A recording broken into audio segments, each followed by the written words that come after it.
Hello. I am going to film this all the way through, and I'm not going to edit it because that takes too long. But I'm going to do a tour, sort of art books that I have that I like. Yes, but before I get started, I just got my daily burrito bowl, and I get a Coke, a Mexican Coke with it, because I have a lot of work to do today. Oh, and I'm gonna open it with this, I think this is brass. This very cool bottle opener that I found here in Pittsburgh. So, boobies.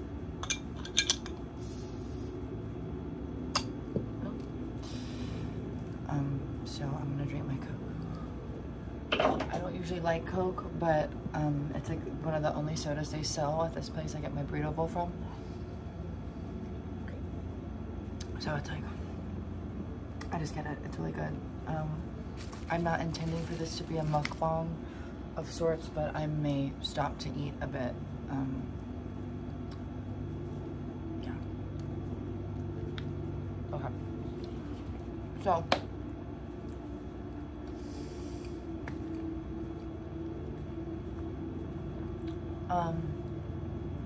yeah, so these are some art books that I've bought, kind of a variety: photography, paintings, drawings, whatever, just that I've collected over the past however long.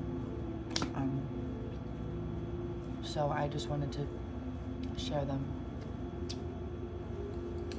So we'll get started. We'll kind of start with one of the first art books that I bought. It's The Art of Andrew Wyeth. It's great. As you can see, I love Andrew Wyeth. I have a print of Christina's World on my wall. It's above my computer where I work. My background on my computer is a still from The Beguiled by Sofia Coppola, of Nicole Kidman praying in front of a window. It is one of my favorite shots in the movie. That has nothing to do with what we're talking about. Andrew Wyeth is an excellent example of what I would, describe to be an artist who is able to capture rural America. I think his color palette is phenomenal. Obviously, we have Christina's World right here. I'm not gonna do too much of a bio on the artists to avoid coming off as sounding uninformed, because I don't actually know that much. I know that an artist's life and experience heavily influences art, but a lot of this art I have been taking at face value of late. I've been trying to consume things out of context so as to not be too influenced by another person's story, which is a bit counterintuitive for me as a storyteller, but I try to write my own stories in a vacuum, in a way, to keep them kind of purely themselves, because I will go off on a tangent and I will muddle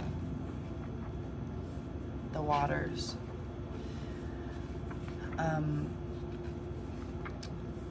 But yes, Andrew Wyeth is a phenomenal painter.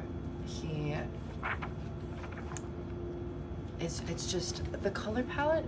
I very much enjoy a color palette of cream and brown. I really love like a muted kind of chocolatey brown, a nice warm gray. Ecru is a great color. I love amber. Anything that has a nice flesh tone ranging from lightest to darkest. Anything that could be a flesh tone I very much enjoy, but I love it on things that aren't necessarily flesh. I love the color of, you know, the lace curtains and the background, and it gives this very, to me, it's both comforting but also punishing in a way, because it's very devoid of color and vibrancy in a way. I very much like that muted pastoral tone, because it feels very, very earthy and very simple. But I do love green. Green is my favorite color, and I think that green is an excellent vibrancy to contrast with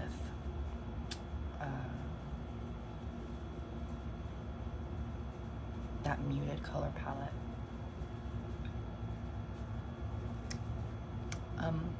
I actually have not obviously read this book too much, because I have just found a newspaper clipping in this book that I've never seen before.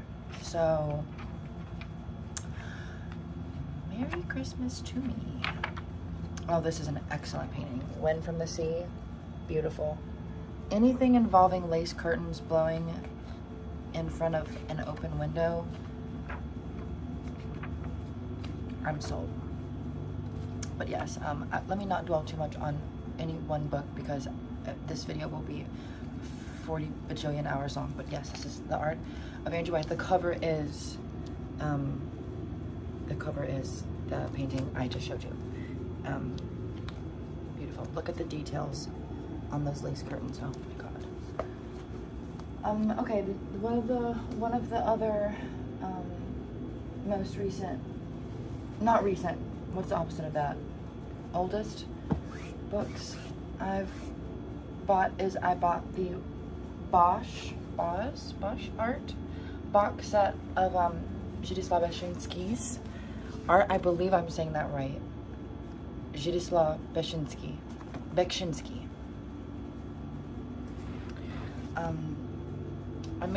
Amazing artist. There are 4 books, and he's so prolific. There's so much. I'm only gonna open the first one because there's a lot. Sometimes I just do ketamine and lie in bed and read them. Zdzisław is a multimedia artist. He, I believe, started off with drawings, a lot of graphite drawings, and then got into painting, and then ultimately dabbled in computer graphics and computer generated artwork towards the end. But he was in World War II. He fought in World War II, and a lot of his art is inspired by the things he saw there, which I feel is very apparent in his artwork. You know, much can be said on the horrors of war and its effect on mankind and the human brain. I can only imagine what that must be like. But looking at artwork from someone who experienced that, It's very, very chilling.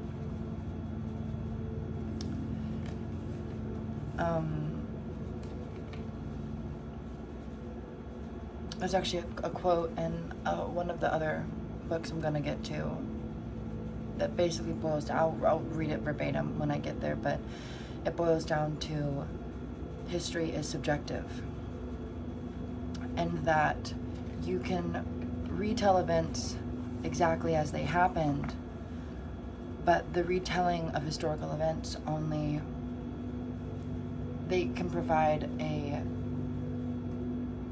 jumping off point to try to empathize with the human experience of the people who experienced those events. So you can only really know what happened objectively, but that is just the tip of the iceberg in a way of the way that it affected everyone involved. And I think it's very interesting because when you look at things like war and, you know, major historical events, you can see what happened, but you really have to dive into the experience of the individual to understand how those events were processed by people, which I think is crazy. There's a common theme with these T-shaped figures that occur often throughout his artwork. Lots of that muted palette I spoke of earlier. I very much love the color palette he uses, but he also will bring in that pop of color. I'm trying to find a good example.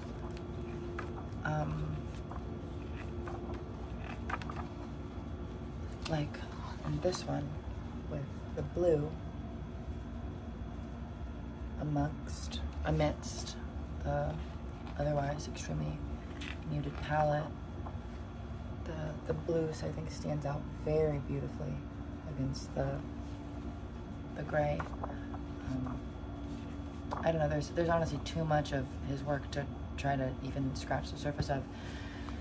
At one time I would need an entire video to talk about him, but he just has very, very haunting depictions of landscapes and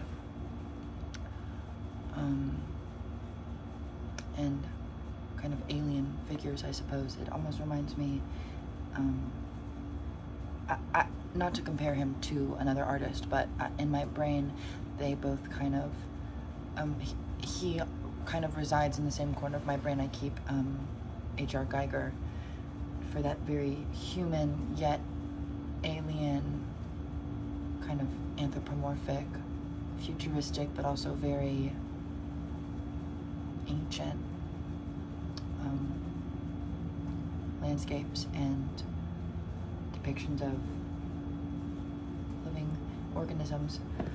I don't know, it's just very fascinating. I really like his work. I've always been obsessed with aliens and alternate universes and space and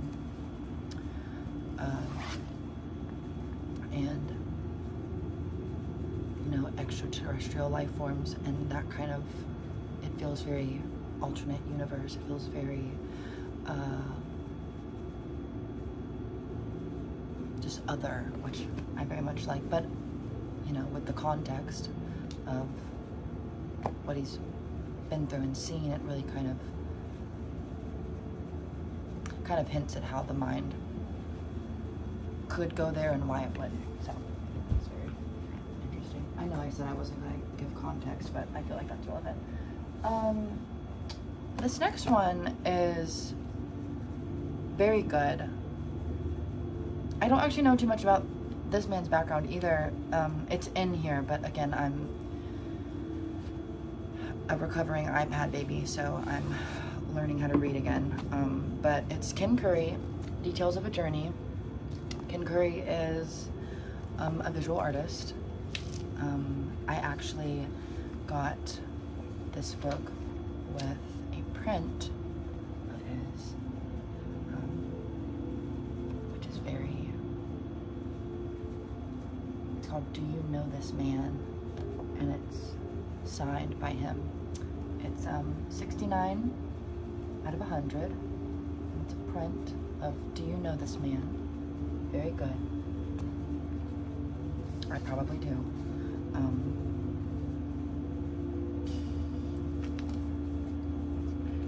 He did a diptych, which I love. I love, love, love, love this diptych. I like the first one, but the second one, I think the first time I read this book, I stared at it for a very long time. It's called Life Story. It's in 1999. So this is the first in the diptych. Beautiful. It's just a hanging cloth with kind of that, you know, cerulean border and whatnot. But the second one is so, you can't even really see it very well on the camera, but it's just a painting of an opening, a rectangular opening to what looks like a hallway or a room, but it's completely black, and it is so spooky, so incredibly spooky. And you know, blah, blah, blah, blah, blah, you stare into the void and the void stares back. It feels very that. It's very, very Rothko-esque, I would say. And this book also says it's very Rothko-esque. I like a lot of Rothko's textural works. It's very interesting. I believe this man is, he's from Glasgow. And he started off doing these kind of depictions of people.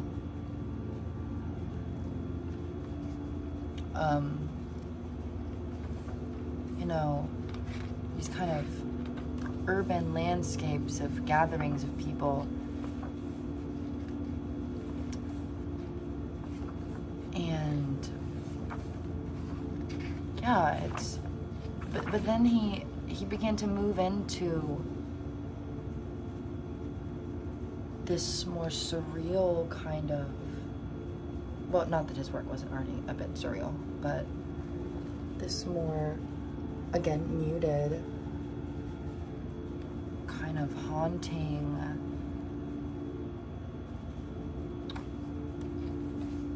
almost body horror, well, it's not almost, I mean, very much as body horror-esque depictions of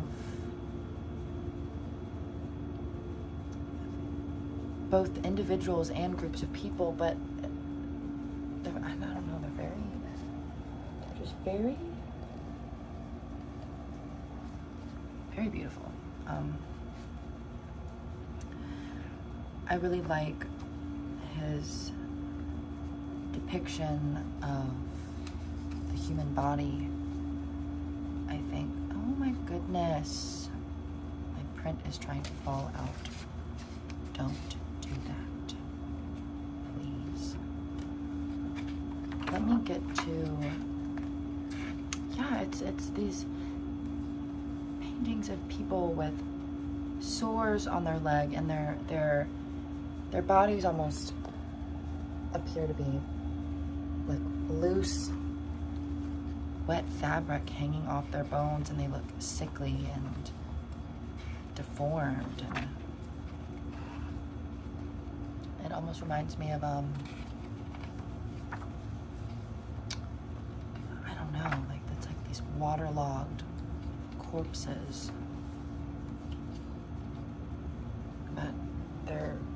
so, and the color palette again, that very warm, fleshy,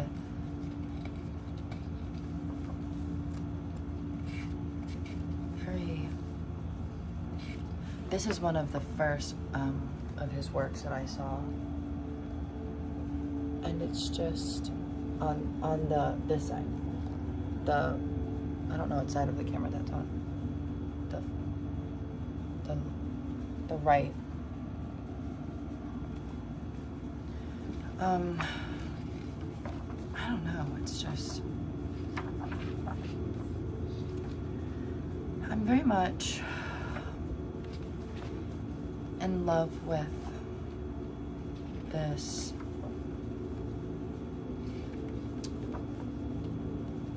I'm very much into this kind of nightmarish, oh, and his use of color is just unreal, just stunning. I love this very nightmarish, dark kind of perversion of, you know, your everyday reality. You know, the dark room, the hallway, the basement, the ability to get as far away from other human beings as possible. I think it's distance is very frightening. The concept of getting lost, not being able to go back home is very, very, very frightening to me. I've always been very scared of that. And I think it's these kind of vignettes almost of people, these sad, fleshy, kind of forlorn humanoids, and almost emerging from the shadows. It reminds me a lot of, you know, bad dreams that I have, and this kind of neglect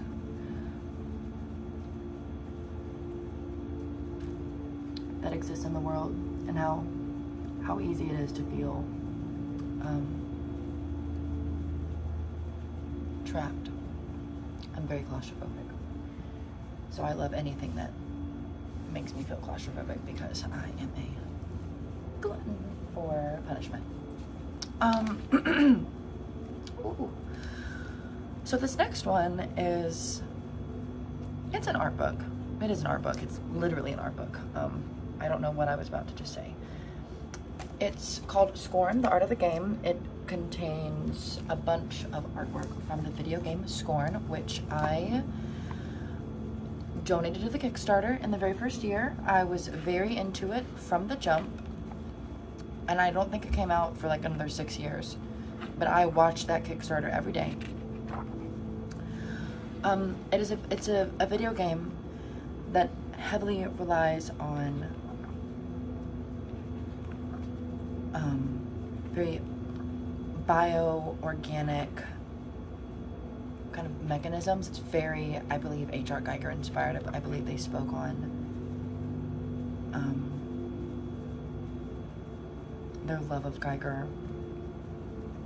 But it's this very odd game where you awaken as this protagonist, and this is kind of you, but then your body is taken over by this parasite in a way, and it's working against you, but also with you in a way. And you're just navigating this awful place. Very, very alien, very isolationist, very techy, but also entirely organic, very squishy.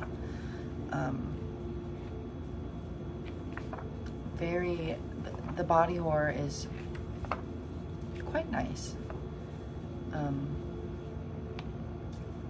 I really like the isolationist kind of quality to it. You are surrounded by other creatures, but you're very much alone and confused, and that kind of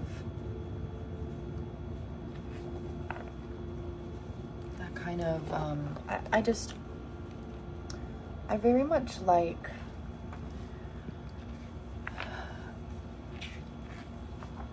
it's the Pilgrim's Progress. I grew up reading the Pilgrim's Progress, and I was always very afraid of this idea where you have to leave your comfort zone, and often your comfort zone is not your comfort zone, which is why you have to leave it. It's not comforting, but it is your safe space. It's not safe, but it's what you know, and having to leave that and find something, but you don't even know what you're looking for. You don't know if you're going to find it. You don't know if you don't know what is there, but you know you can't be here anymore, but you know the journey to get wherever it is that you're going is also very scary.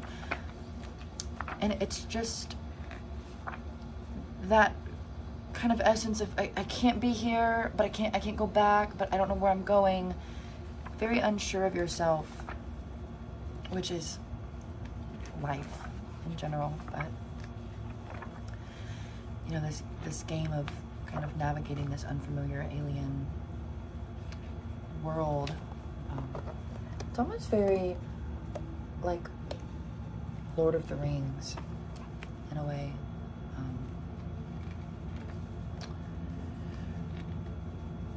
But very alien. I very much like it. Yeah, very, very H.R. Geiger. Very H.R. Geiger in the kind of illustrations of this alien metropolis. Very sexual, extremely sexual.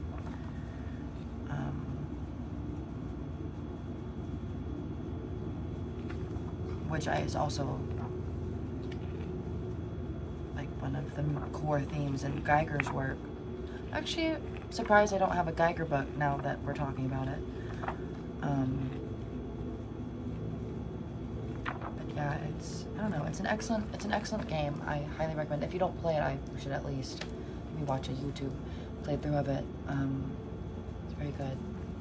Yeah, it's Scorn, part of the game.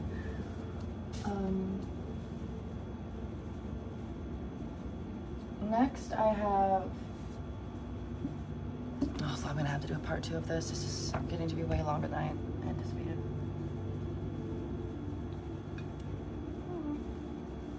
Hold on, I haven't taken a bite of my burrito bowl.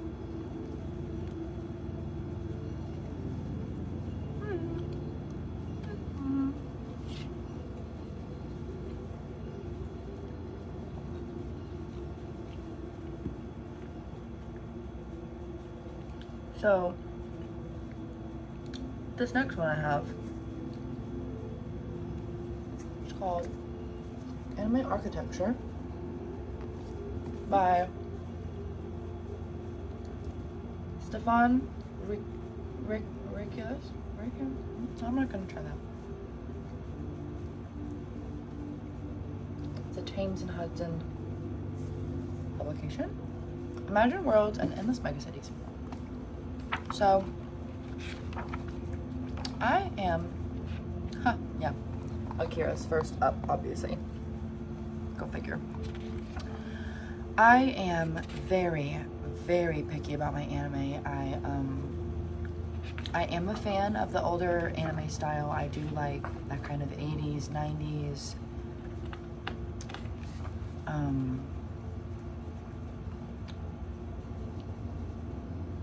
more detailed, I would say, artwork. And I don't know, just the way the colors work and the way that it feels very, it's very dreamy. You know, modern day anime is very crisp. I've watched all of Attack on Titan with my sister. And it's very crisp, it's very woo. It's very, you know, very big and larger than life, but I don't know, there was just this very almost, I don't want to say sensual, well, yes, it's almost this very sensual, fluid movement. Everything feels very, almost like it's buzzing. It feels like it's alive. All the landscapes, they just feel, they feel as though there's this kind of glow to them. I don't know. It just feels like everything is, I don't know what I'm trying to say. But it's, and of course, you know, Neo Tokyo is a beautiful, just kind of, I don't want to say beautiful concept, I don't, you know, but it's this kind of crumbling metropolis, but then something alive is coming up out of it. There's a couple instances of this. I have this VHS tape called Neo Tokyo, and it's a collection of 3 shorts, and I believe the short that I believe it's called The Running Man. I first discovered it through the YouTube video for, I think it's fan made, but the YouTube video for Sega Sunset by Lorne. They used clips of The Running Man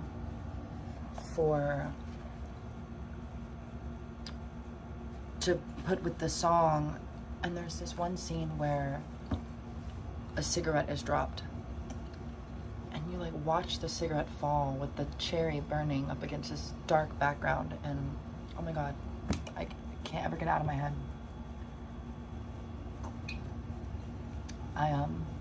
It's a beautiful short. I highly recommend Akira, both, and the video for Sega Sunset by Lorne. It looks like there are paper clips. I don't know why that is. I just noticed that. That's funny. I'm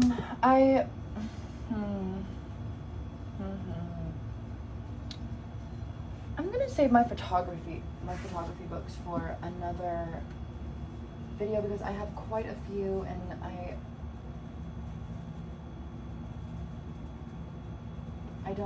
want to talk about them in detail a bit more, so I'm gonna save all of those. Yeah. So I'll speak a bit on these next few ones. This is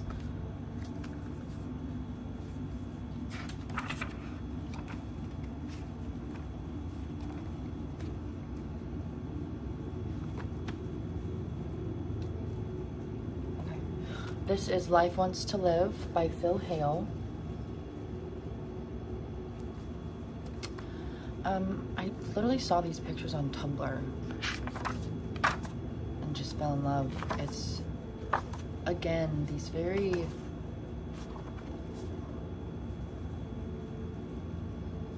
dark,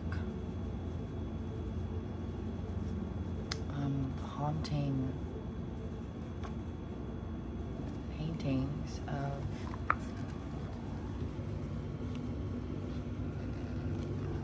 I don't even really know.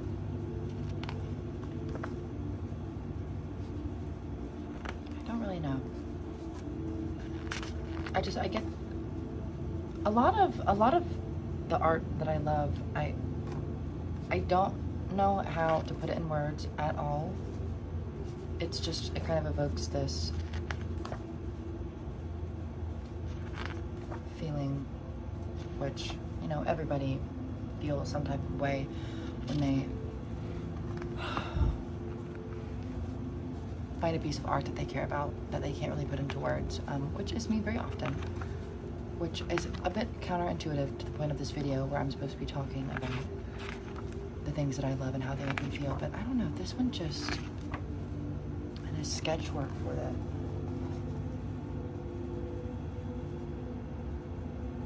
It's just so,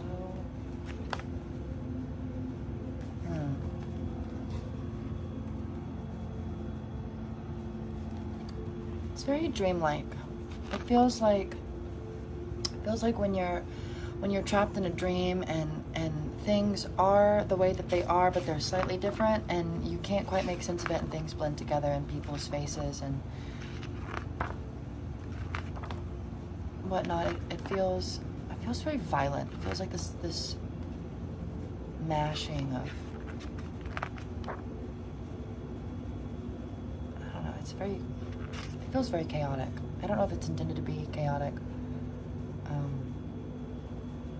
I can also just read this intro to it, but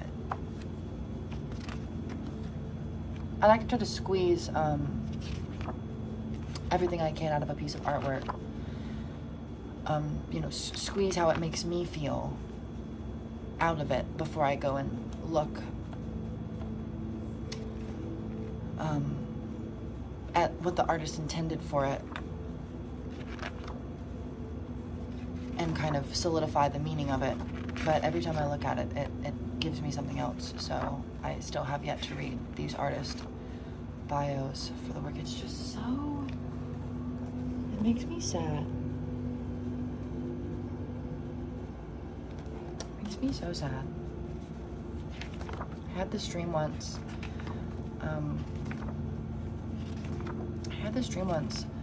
Of a mother who was living in this trailer in the woods with her son, and she would black out and not remember things, and then she had a son, and his name was Jack. I very distinctly remember her son's name being Jack in the dream, and she had a dream that, in this dream, she was blacking out, and then one day her ex-husband came home and tried to hurt her son, so she took her son out of the house and they ran down the street as far as they could go. But then she looked and suddenly her son wasn't with her, and she was very confused, and so she went back to the house, but her husband wasn't there, and the house was empty, and it was dirty. And then she goes back to her son's bedroom and she finds a giant mountain of dirty laundry in front of the door, and she pushes it to the side and can't get the door up, so she breaks a hole through the bottom of the door and crawls through, and she finds her son dead, and she realizes she had bludgeoned him to death with a baseball bat. And I just distinctly remember like feeling like I was the mother at the end. I was like seeing this dream from her point of view, and I remember coming back into the house and it being dark, and there were blankets over the windows, and I crawled and I moved the laundry, and I remember breaking through the door and crawling through and seeing her/my son like dead on the floor. It was very uncomfortable. I remember writing it down in my journal the next morning, but that's what that book reminds me of. That kind of mangled human body in this dark space. I'm very much kind of obsessed with this idea of something so awful happening, but nobody knowing that it happened. You know, it's one thing to be hurt, but it's another thing to be hurt and forgotten. And I think things can't be scary unless they're also sad. Deeply, deeply sad. think that's the only way to achieve horror, is to create something that you feel sad for the person going through what you're watching, because otherwise it's mindless gore and sadness. And that's why, like, the Saw movies don't scare me, because all those people are terrible people, so I'm like, yeah, fuck them up. But you know, people that you would consider an innocent bystander going through something similar, it's a lot scarier, because it would be awful if something bad happened to them because they don't deserve it. So I don't know, that was like a tangent. This next book is Alfred Kubin's work. I think I also found him through a piece on Tumblr. I see a lot of artwork on Tumblr that I eventually have to buy art books of. I believe Alfred Kubin, he did not have a great childhood. His mother died when he was very, very young, and he would eventually go on to be molested by a caretaker. And so I think a lot of those themes play a large part in his artwork, as very evident. Every Night a Dream Visits Us is this piece, and this is the very first of his work that I saw, and I went on to get this book because of that. But I think the things he went through are very evident in his work.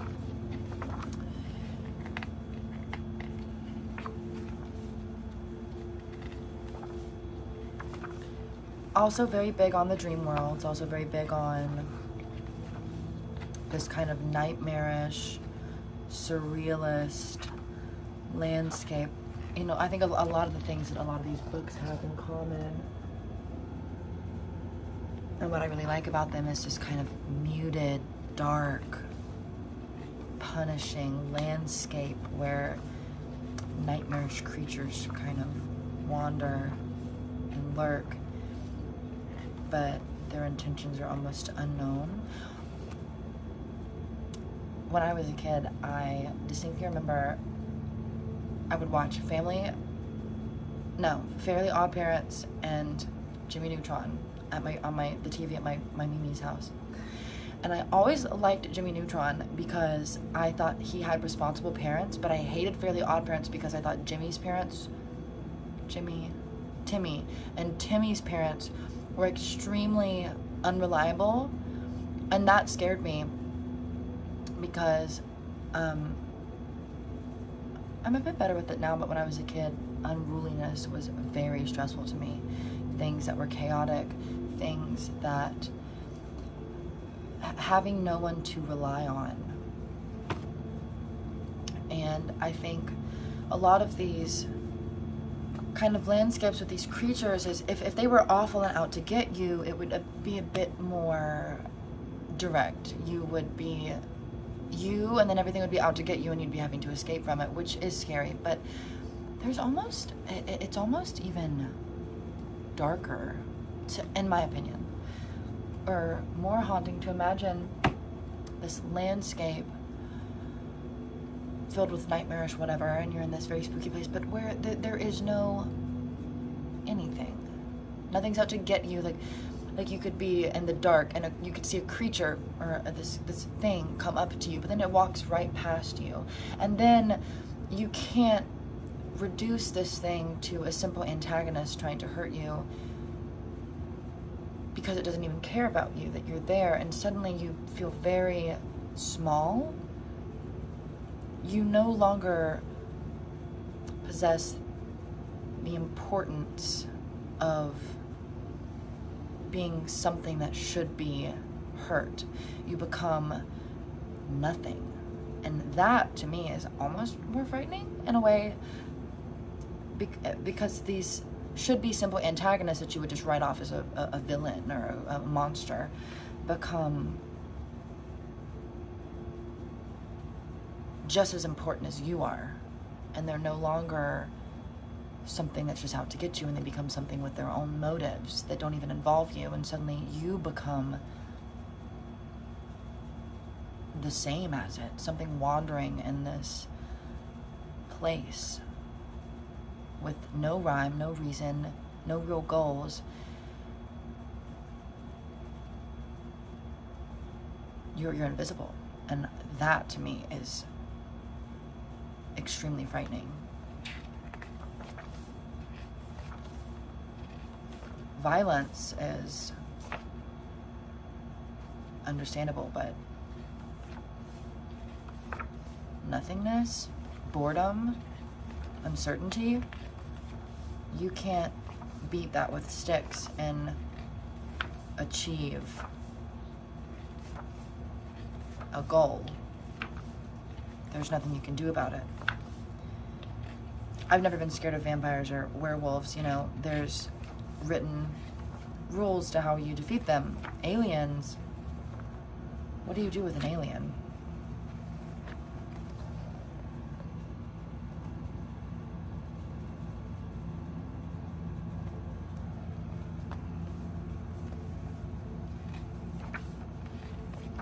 I would much rather have that as an enemy than have that as a sentient being inhabiting the same space as me, because it probably knows something that I don't know, and I don't like that.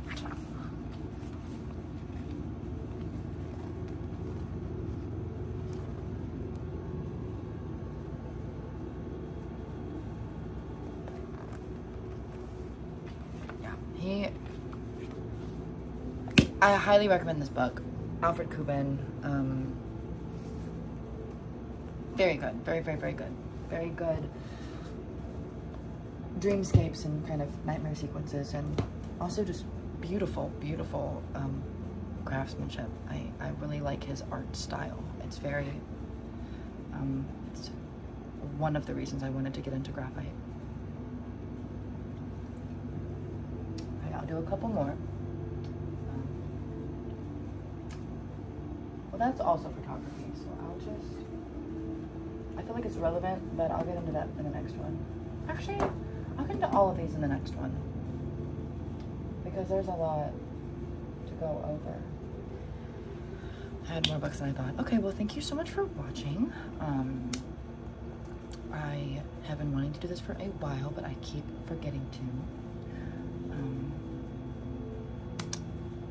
The song in the background, if you're wondering for whatever reason, is an ambient song that I made. I will link it in the description.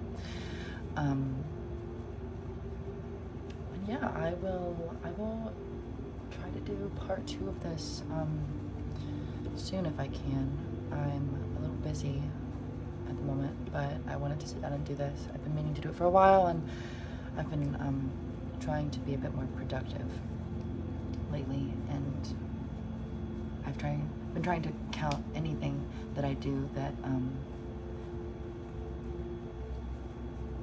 you know, I've been trying to be more productive, but I've been trying to count more things as being productive, so that even leisure time a bit and enjoying things and slowing down can also be considered being productive, because productivity is important, but it's also important to take care of yourself and slow your roll and enjoy things and not feel like you need to be constantly doing something to consider your time worthwhile.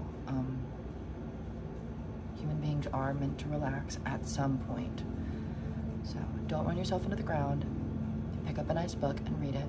Highly recommend it. Yeah, so that is, thank you. I'm going to link all these books in the description if you would like to check them out. And I will see you next time. Thank you so much for watching.